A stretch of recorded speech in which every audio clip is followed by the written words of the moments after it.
எந்த பக்கம் போறதுன்னு தெரியாம முட்டு சந்தில மாட்டிக்கிட்டு முழிச்சிட்டு நிக்கிறான். அவனும் இல்ல, அவன் இடத்துல வேற யார் இருந்தாலும் இப்படிதானே இருப்பாங்க. கவர்மெண்ட்ல ஒரு பெரிய ஆபீசரா இருந்துட்டு அவன் இந்த வேலை பார்க்கறத பார்க்கும்போது நமக்கே கஷ்டமா இருக்குல்ல. பண்ற அவனுக்கு எவ்வளவு கஷ்டமா இருக்கும்.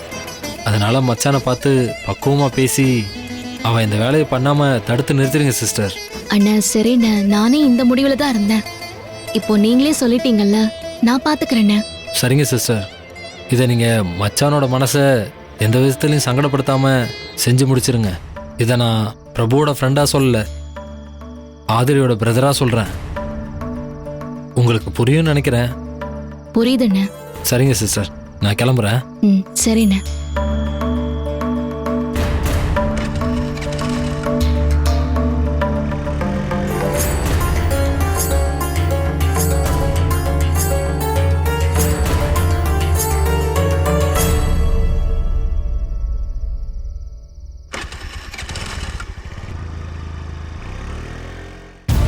பாட்டி, இந்தா பாட்டி.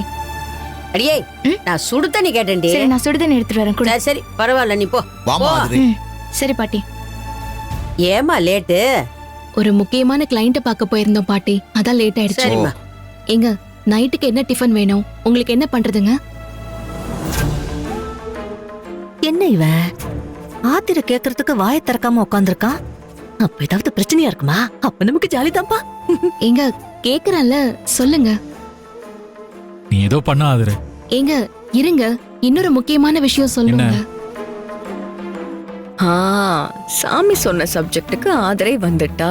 நான் ஆபீஸ்ல இருந்தப்ப அப்பா ஃபோன் பண்ணாருங்க. ஜெகன் வேலைக்கு போற வரைக்கும் இந்த வாட்டர் கேன் பிசினஸ் அவனை வச்சு பாத்துக்கலான்னு அப்பா சொன்னாரு.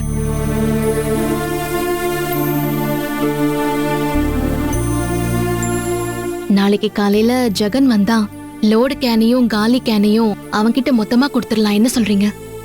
ஃபர்தரா இந்த வேலைய ஜெகனே பாத்துக்கிட்டோங்க. ஏன் ஆதிரை அப்படி பண்ணணும்? பிரபு இப்போ வேலை இல்லாம சும்மா தானே இருக்கான். அதுக்கு அவனே இத பாத்துப்பான்ல.